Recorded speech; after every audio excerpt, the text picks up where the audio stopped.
X Corp, formerly known as Twitter, making a big push to win back advertisers. And we're joined by somebody who knows a thing or two, a little thing or two, actually a lot about it, about managing online communities. 776 founder Alexis Ohanian co-founded Reddit, and it's great to see you.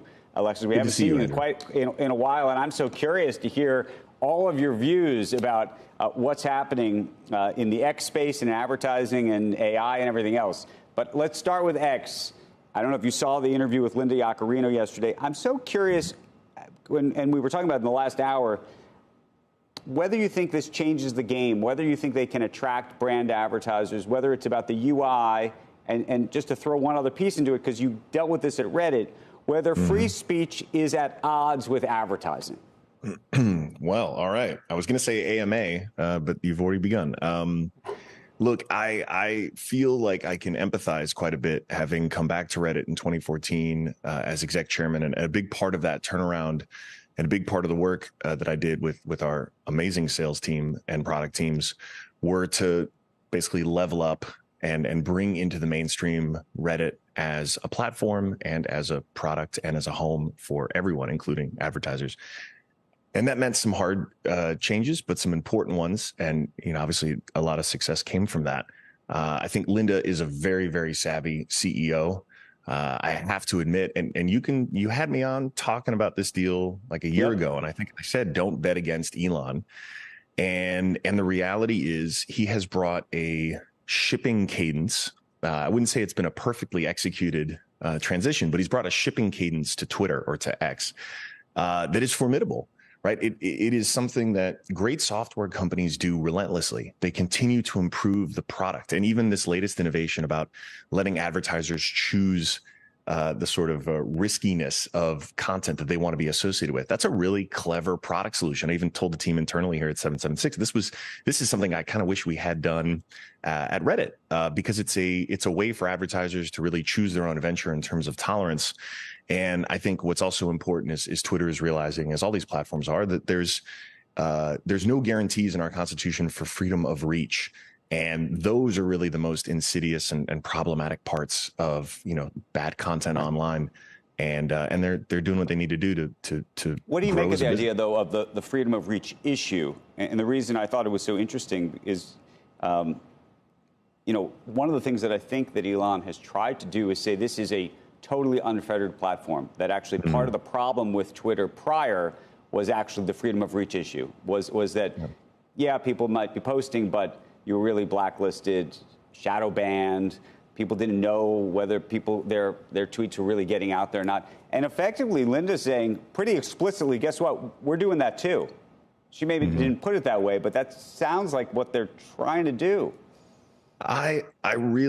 There's a certain amount of this that is the marketing and the sort of perception of how, at the end of the day, every platform at any kind of scale has to do some amount of, speech reduction, right? We can all agree spam is something that is better off being censored and removed from platforms. And you would think something like that would be pretty easy, that we could all agree on because no one likes spam.